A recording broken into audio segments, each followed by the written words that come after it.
the most terrifying predator of its time, Tyrannosaurus Rex.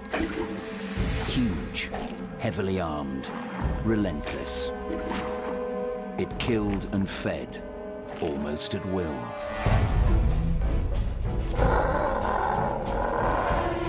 But not every victim went down without a fight.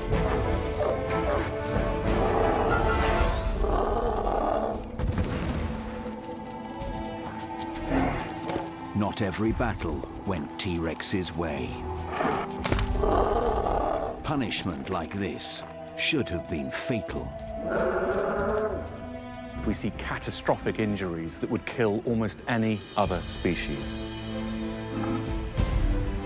Some of these injuries are so severe, you can't imagine this animal being able to care for itself. But modern paleontology has uncovered something astonishing. The terrible injuries you see in T-Rex, which seem to be healing, demand an explanation. New fields of science and technology are starting to unlock the mystery of T-Rex's incredible talent for survival.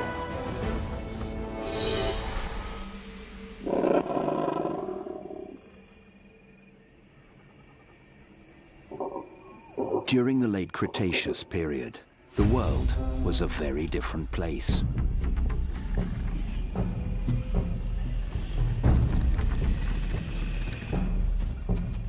Our earliest primate ancestors hadn't yet appeared. It was a world dominated by dinosaurs. A world ruled by this enormous predator, Tyrannosaurus Rex. Over 40 feet in length, 13 feet tall at the hips, and weighing more than 7 tons. T-Rex had teeth a foot long and a bite force of over 12,000 pounds per square inch, the most crushing of any known land predator.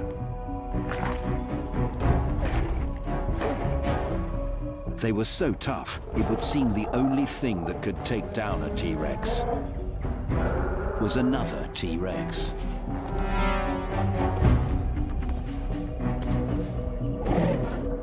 Dr. Philip Manning, Professor of Natural History at the University of Manchester, is obsessed by these animals' uncanny ability to survive. T-Rex is the ultimate predator, known all over the world. And it's something you might not expect for such a vicious creature. It suffered injuries through its rough and tumble lifestyle. And I'm fascinated at how this mighty predator can survive these injuries. Dr. Manning is the head of a research group that breaks the rules of conventional paleontology, using technologies developed for industry to probe the fossil record. And when we study the bones of T-Rex, the use of 21st century technology is allowing us insight into the lives of dinosaurs that we would have only dreamt of 5, 10, or 15 years ago. His team has analyzed dinosaurs' speed, weight, and even color. But Dr. Manning is exploring the mysteries of dinosaur survival.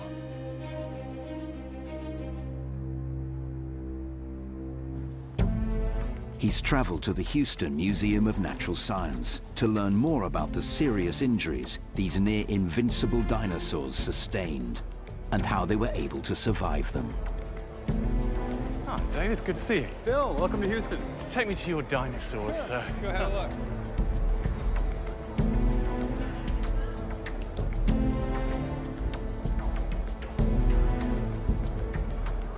Almost every T-Rex he examines reveals evidence of a violent life.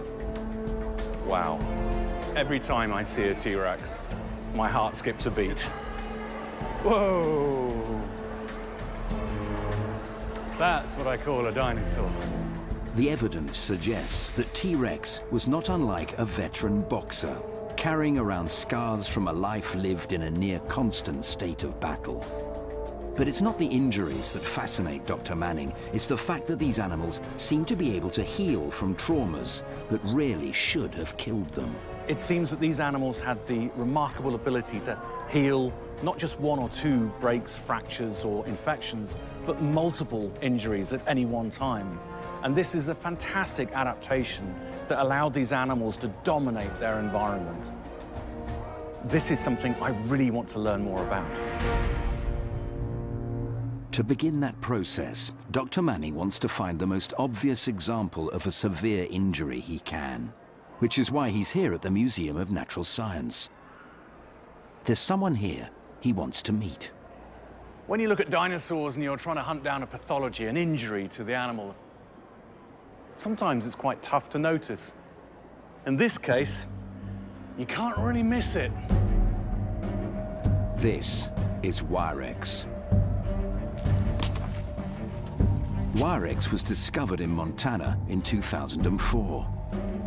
It's one of the more complete specimens of Tyrannosaurus ever found, and it has the best preserved limbs. Even rarer, what could be the only preserved T-Rex skin. But it's not what T.Rex has that Dr. Manning's interested in. It's what's missing. A Tyrannosaurus rex is supposed to have a tail around 20 feet long, but T.Rex's comes to an abrupt end at 5 feet. Ouch. Now that's gonna hurt. There's only one animal that can deliver a bite that crunches through bone like this, and that's another T-Rex.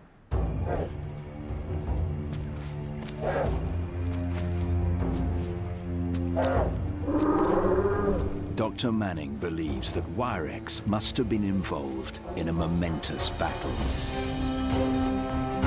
Injuries on specimens show that these great beasts often fought biting aggressively at one another's faces. Tyrannosaurus tails anchored the huge thigh muscles that gave them power and speed. They acted as a counterbalance and a steering device to help them make quick turns.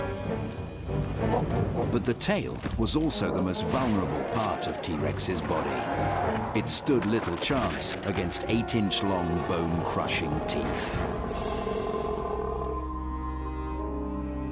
T-Rex's foe inflicted a massive injury on him, severing more than 2/3 of his tail. The pain and blood loss must have been tremendous. This much we know. But we don't know whether T-Rex died from the injury or survived. What we're looking for here is the reaction of the bone if the animal survived, to see any evidence of healing, because the bone starts knitting back together. And remarkably, just up at the edge here, where there's what's left of this bitten off vertebrae here and the rest of the tail gone, we can see a little bit of bone regrowth. It's incredible that a wound of this magnitude didn't kill T-Rex outright.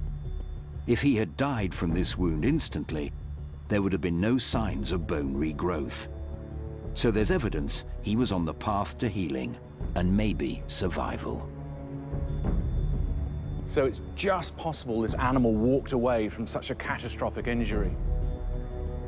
But even if the fossil could tell us if T-Rex did heal, it still doesn't explain how it managed to get up and walk away from it all.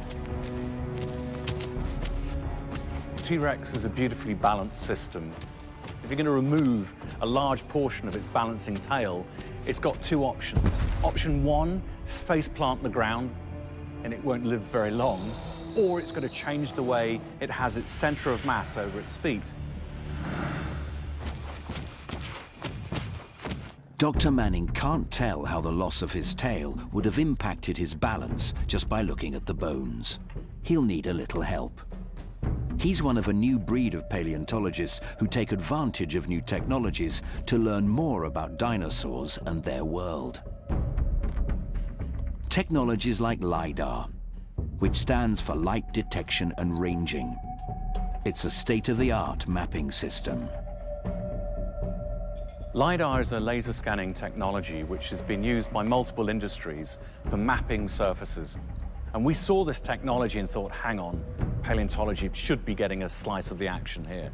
And we've deployed it in many, many different ways, mapping our own dig sites, but also now in capturing three-dimensional representations of dinosaurs.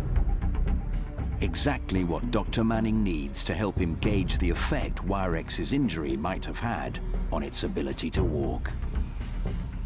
To map an object, the LiDAR fires infrared beams and measures distances from any surface with accuracy to within a fraction of an inch. It does this 50,000 times per second.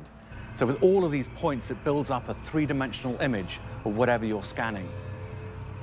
By LiDARing this skeleton, we can see whether it can actually walk. If you can walk, you can get away. And getting away as fast as you can is exactly what Wirex would have needed to do if he had the strength.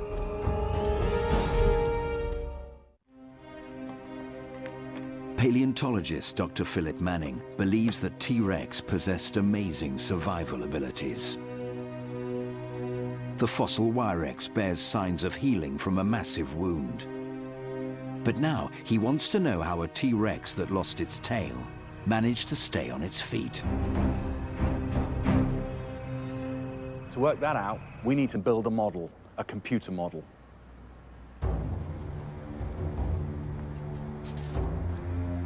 The beauty of having a virtual Wirex is that it's as close as Dr. Manning can get to a portable dinosaur that he can transport anywhere for computer analysis.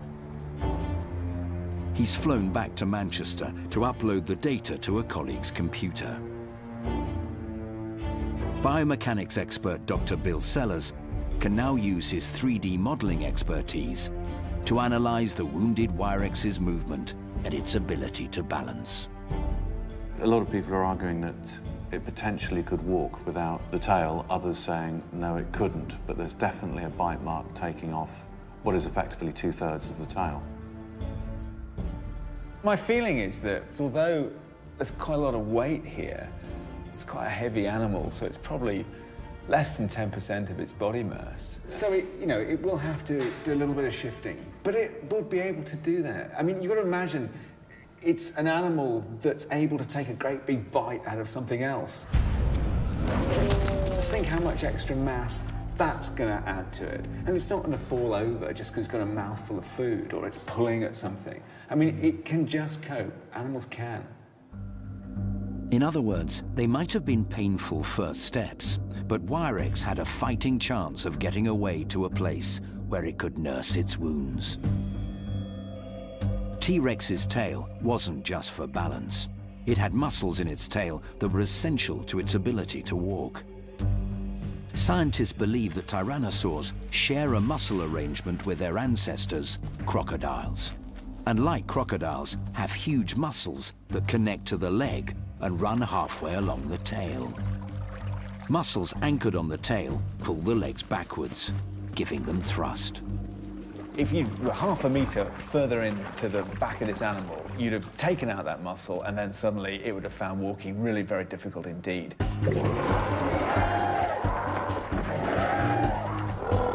Despite his close call, Dr. Sellers believes that Wirex could have got away from its attacker. Even so, what happened then? How could it have survived for long with such a massive injury? Especially in the unforgiving kill or be killed badlands of the Cretaceous. That's what Dr. Manning needs to find out. But as he pursues his investigation, he has to confront a problem every T-Rex expert has had to deal with. Paleontologists simply haven't unearthed as many remains of T-Rexes as they have of some other dinosaurs. But Dr. Manning may have found a solution. Hidden away in the private vaults of this museum in Indianapolis. There's a dinosaur here, not a T-Rex, but one that is closely related enough to help him provide the answers he's looking for. Sharp teeth, powerful jaws, and a taste for meat. This is my favorite because it's possibly the ugliest dinosaur in terms of the injuries it's acquired. And it's these injuries that tell a fantastic story about how tyrannosaurs really were top survivors. This was Gorgosaurus. The dinosaur belonged to the same family as T.Rex and inhabited the same areas in North America about 5 million years earlier. Scientists have found Gorgosaurus was an apex predator of its time.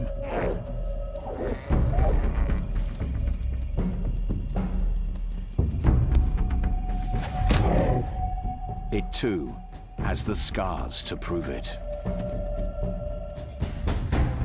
Dr. Manning wants to perform a little dino CSI to see just how far its healing abilities could go. Let's start with the tail in this particular dinosaur. Now, on one side, you can see in these two vertebrae from the tail that they look quite normal. It's only when you flip it to the other side, you start seeing that there's this huge growth of bone running between the two separate vertebrae, literally fusing them together. So no longer do these function as two separate bones, they've become one solid lump of bone. And this is caused by some massive trauma to the tail. Pretty nasty injury. It doesn't stop there, though. When we get to the lower leg bone and the fibula, the smaller of the two bones in the lower leg, they look quite normal, nice and straight. But things get different when we look to the right leg. The tibia looks great, but when we get to the fibula, it's miserable. This is a very unhappy dinosaur. This shows all the evidence of a massive trauma. This is what we call a compound fracture. The bone is bent out, and it would have probably broken the skin of the animal. And there's usually massive infection as a result of such injuries. We get across to its shoulder, and this is when things really start looking nasty. This is your scapula and coracoid. Now, these two bones come together to form the joint, your shoulder joint, your upper arm. And it's very hard to see the joint where the upper arm bone would go in because there's this huge growth here. It should be nice rod-like bone going into this plate. It isn't. This gnarly lump has grown. This would have been miserably painful for the animal, but it survived. The lump looks a mess, but it's part of the natural healing process. A bone callus formed to hold the broken elements together, and then specialized cells broke down and reshaped the bone. It's bad enough that tyrannosaurids like T.Rex and Gorgosaurus had to defend themselves from attacks by their own species, but they had another problem as well. Some of their prey didn't give up their lives without a fight. Horned dinosaurs could inflict deep wounds on their attackers, and all prey can bite, kick, or ram. This need to feed themselves resulted in many battle scars.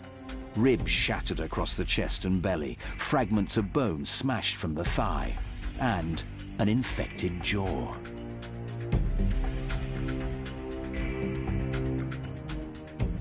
The pathologies that we see on the front of the jaw, the ones in the limbs, the forelimbs, the tail, how can an animal survive one or two of these? But all of these, any animal on the planet today would have a real struggle for survival. This animal flourished. So far, however, this tyrannosaur fossil has raised more questions than she's answered. We know that this family of predatory dinosaurs was hardwired to survive at any cost. But Dr. Manning still doesn't know how.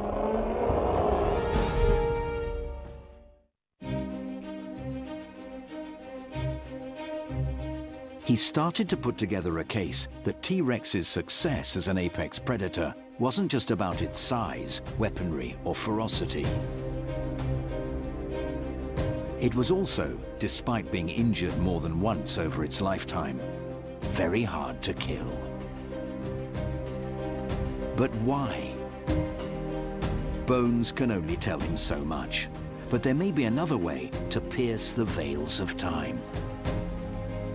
When you study dinosaurs, it can be very frustrating because, of course, there's no living dinosaurs.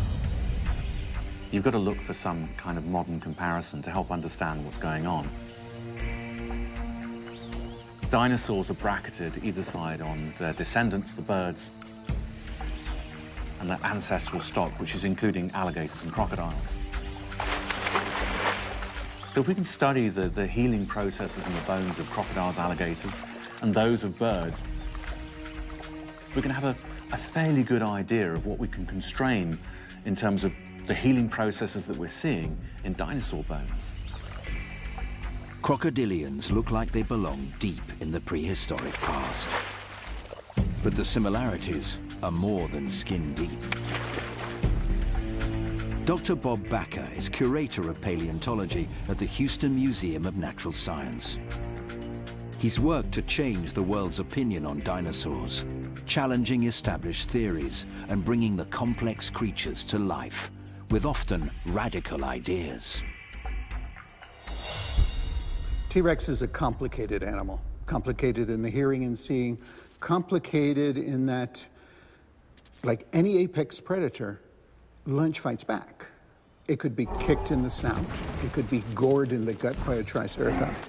The terrible injuries you see in T-Rex, which seem to be healing in most specimens, demand an explanation.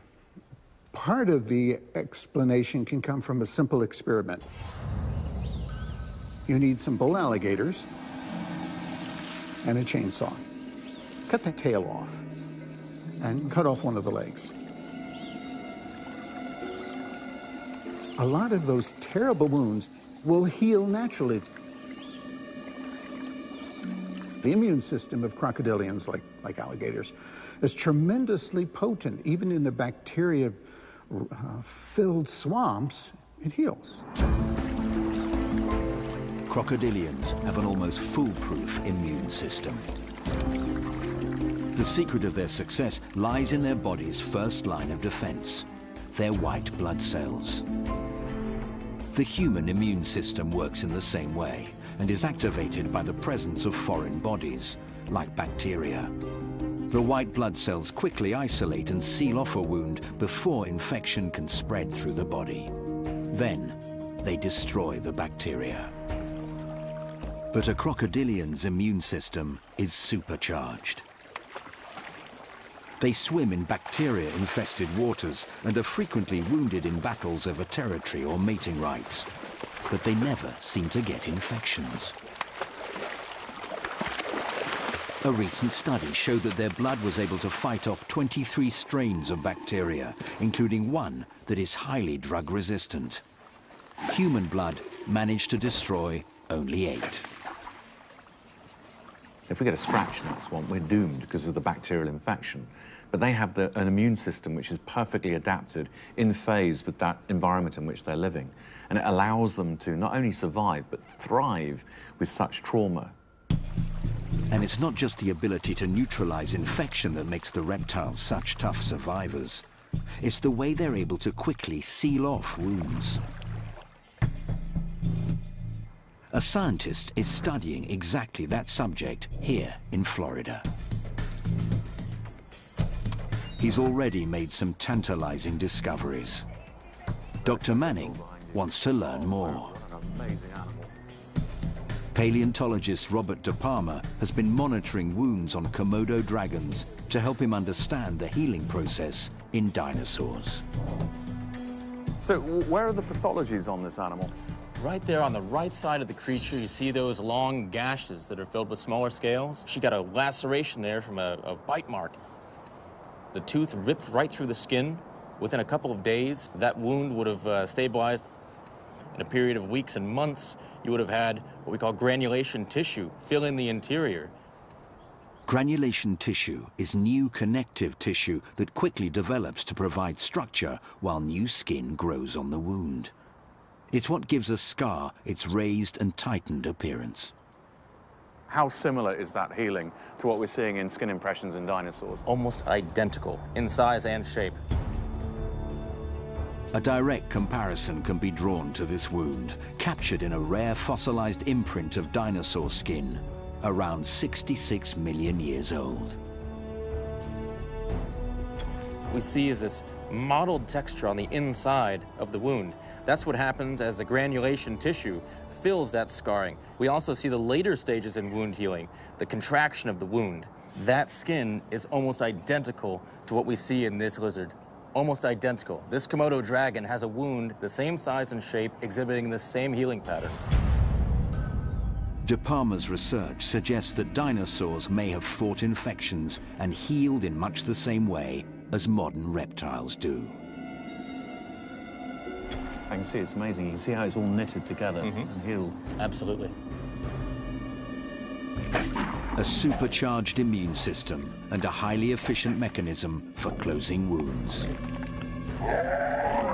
These are capabilities that both prehistoric T.Rex and its Komodo dragon relatives could share. Unfortunately for Dr. Manning, this doesn't completely explain what he's seeing in the fossil record. T.Rex artifacts show a consistent pattern of self-repair and healing that rival even reptiles. But there's another factor he's not seeing yet. One he's about to discover.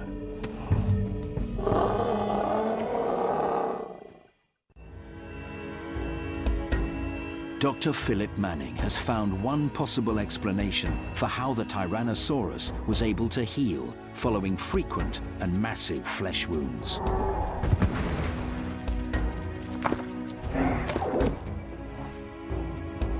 He believes they may have had the same supercharged immune systems as their crocodilian cousins, allowing them to fight off deadly infections. That's amazing. But there's another piece to the puzzle of dino survival. Tyrannosaurs had a remarkable ability to repair numerous traumatic fractures, something their cold-blooded relatives with their slow metabolisms can't do. So what gave T.Rex this unique healing power? The only way to know for certain is through the use of bone histology, the study of the microscopic anatomy of bone cells. Bone histology can reveal a lot of information that looking at the bone itself you can't get. So this includes things like how fast the animal was growing, how old it was when it died, and even was it warm-blooded or cold-blooded. Dr. Woodward Ballard has ground a slice of T.Rex bone so thin that it's translucent. This will allow her to see microscopic structures within the bone. Structures that should tell her exactly how T.Rex was able to heal its broken bones, and if it had a fast or slow metabolism. Taking a look at bone fracture histology, you see a lot of disorganized tissue around the break if it's healed during the dinosaur's life. And this rapid deposition of tissue suggests to us that this is a bone callus. And since these bone calluses are found in animals today with elevated metabolisms, we can infer that dinosaurs had an elevated metabolic rate. Metabolism is the rate at which chemical reactions happen in the body, including growth and healing. Birds, the descendants of dinosaurs, have fast metabolisms, grow quickly, and are warm-blooded. Their bones also heal more rapidly than alligators, with whom they share common ancestors. What we can tell from looking at the mottled appearance of the bone here is that this animal is growing rather quickly. Dr. Woodward Ballard's T.Rex bone analysis points towards one extraordinary conclusion. This animal is growing more like what we see in birds and mammals and less like we would see in something like an alligator. This recent revelation has changed our entire understanding of how T.Rex was able to heal so efficiently. Maybe this was the perfect storm in terms of healing ability, having both the rapidity of healing that we see in birds, but this amazing immune system that we see in alligators.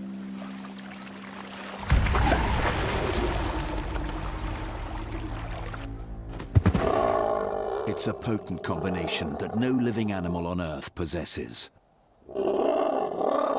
And another key to T-Rex's resilience. But it also poses another mystery.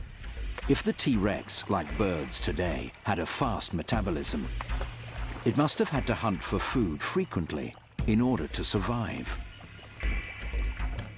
Dr. Manning's earlier 3D LiDAR scan of Wirex showed him that despite losing more than half of its tail, the wounded dinosaur would have still been able to walk. But could a T-Rex with such a traumatic injury still chase down prey and fight to the death? To find out, he sent the data to movement expert Scott Persons. The tail of a Tyrannosaurus rex is responsible for providing all the locomotive oomph, great big muscle in the tail that powers the legs.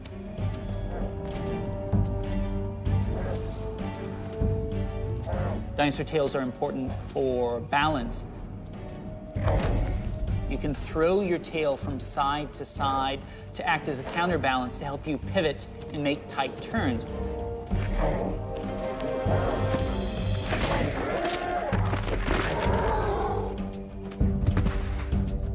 Scott digitally adds the missing section of tail muscle and vertebrae to a model of Wirex, so he can determine exactly how much difference it would have made to the injured animal's hunting prowess. So this is a model constructed using the LiDAR data for Wirex. The portion of the tail that's missing on Wirex is really tied to its maneuverability. In fact, the muscle's been clipped. Having lost that big turning tail organ, it's going to hurt every time the animal takes a step. It's lost its ability to use its tail for maneuvering.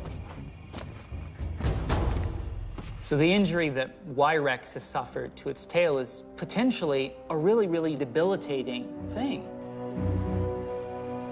So, Wirex couldn't have run fast or turned quickly, which should mean starvation for an animal that relies on speed and agility to catch its dinner. Yet we know this T-Rex survived. Exactly how is something our scientists need to find out. Paleontologist Dr. Philip Manning is on a mission to uncover how tyrannosaurs were able to survive devastating injuries. Injuries that should have killed them. He's on his way to the Black Hills Institute in South Dakota to meet a man who knows more than a thing or two about T-Rex.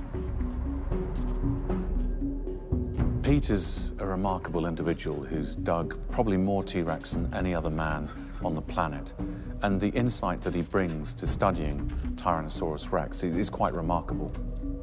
Like Dr. Manning, Pete Larson's a paleontologist who believes T-Rex had rapid healing abilities, which means they may not have been cold-blooded creatures after all. Tyrannosaurs are very, very closely related to living birds. They have a one-way respiratory system. Their blood system was, like living birds, had a much more efficient way of delivering oxygen to the body. These guys had a very high metabolism. In fact, they probably had a very high body temperature that they were able to maintain. The Black Hills Institute houses one of the largest collections of T-Rex specimens in the world. I've never seen so many Rex skulls in a single place. How many have you got here? Oh, we have 9. 9 of the about a dozen decent skulls. We've got nine casts here. That's just been greedy. Not surprisingly, these specimens include many bruised and battered ones. And like Dr. Manning, Pete Larson has been wondering how these creatures would have been able to hunt for food with such serious injuries. Some of the injuries we see, for instance, a broken leg on a Tyrannosaurus rex, that would be pretty incapacitating. So how is this animal who needs to eat, has a fast metabolism, how is it going to survive? This leads to a radical theory that might answer that question. If you have something that's going to not allow you to chase another dinosaur, a broken leg, for instance, that means perhaps someone is bringing you food, either their mate or family members or members of their tribe. The idea that T-Rex worked in groups is hotly debated and not widely accepted. So is there any evidence to support this theory?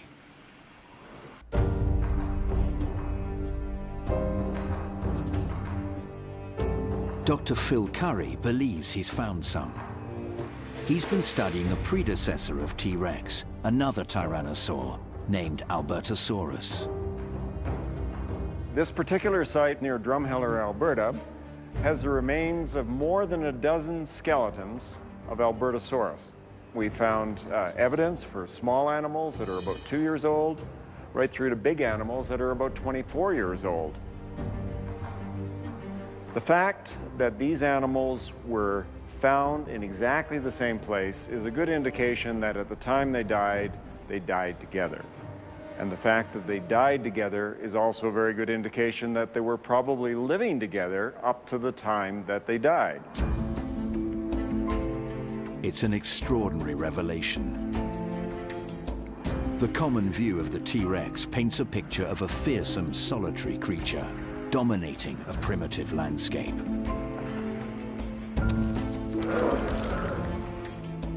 But Dr. Curry's research suggests that Albertosaurus, a close relative of the T-Rex, lived in groups.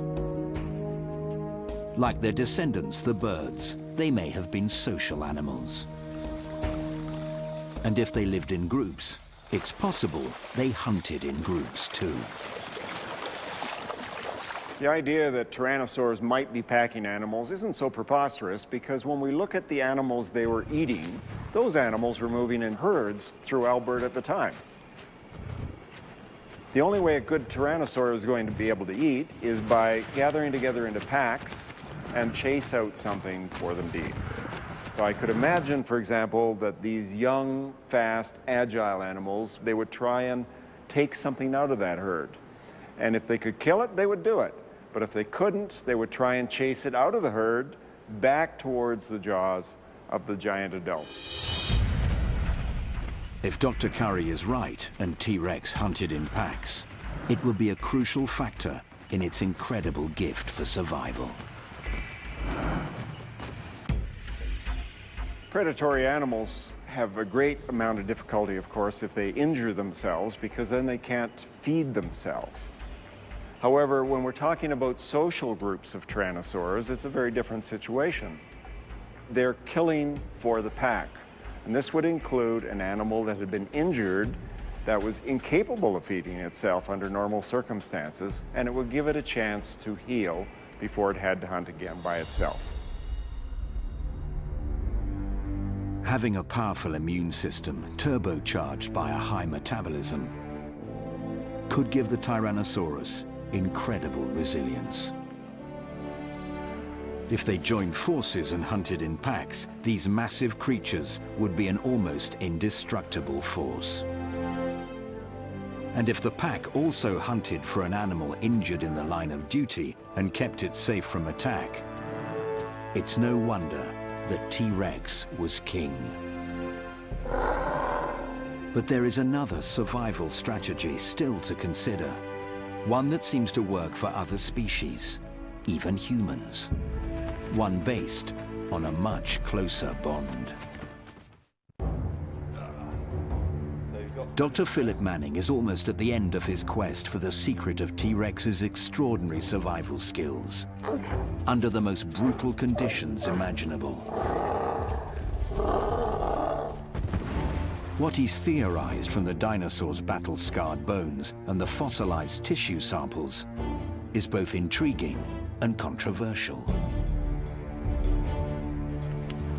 Not only did the T-Rex have the ability to heal from catastrophic injuries, these giants of the Cretaceous period may have been pack hunters, cooperating in a kill that could feed the group. It's a theory that undermines the image of T-Rex as a solitary predator. This cooperative social structure could have meant the difference between life and death for a wounded animal, unable to hunt for itself. It's also a trait we see in the dinosaurs' modern-day relatives. When you look at modern animals, we can see cooperative hunting that exists in everything from fish to mammals. So for example, if you look at Komodo dragons usually aren't considered to be social animals, nor are crocodiles. And yet those animals do cooperate when it comes to feeding on large prey sometimes. Birds too, whether it's pelicans driving a fish show or bald eagles preying on other birds. It's this kind of cooperative behavior that has some paleontologists embracing a startling new theory about this ancient predator's social life that goes beyond pack hunting. If the theory is correct, it could be the final piece of the puzzle Dr. Manning's been trying to solve. And it has everything to do with a trait T.Rex may have shared with modern-day birds. If you imagine T.Rex as a 10,000-pound ground eagle, they would be strongly bonded, as eagles and hawks are today. But that bond between male and female probably was very, very long-lived, maybe for the lifetime of the critters. Almost all species of birds form pair bonds. Working together, they can protect their territory and share the job of raising their young. It may be that dinosaurs, like T.Rex, formed these same kinds of relationships. Part of that relationship could have involved caring for each other's health through grooming and, when called for, cleaning a mate's wounds. One member of a mated pair licking and licking and licking and licking all the wounds, because the saliva of carnivores, even dogs today, has some potent antibacterial action. I think both things were happening in T.Rex. Powerful immune system, something new evolved in meat eaters, something gator-like. And the strong bond, male and female, allo-grooming, licking each other every day, especially when there's a wound, a new wound, that attracts the other member of the bonded pair.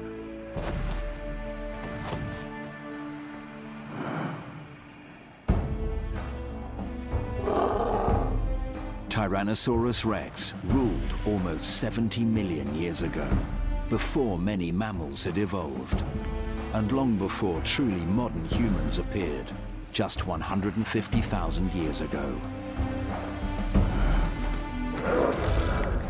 And then, suddenly, this mighty predator was gone. The extinction event that wiped out the dinosaurs also destroyed 3/4 of all life on the planet. But buried in the earth is a stunning record of dominance and survival against all odds. It's a story we're only beginning to understand, of complex prehistoric creatures whose resilience may contain surprising lessons for our own human survival. It's quite clear we can learn a hell of a lot from studying predatory dinosaur bones, but especially tyrannosaurs. We might just be able to learn something which will benefit our own species in the future, where we can generate medicines which might allow us to heal at a much faster rate. Because clearly, these animals have the edge on us.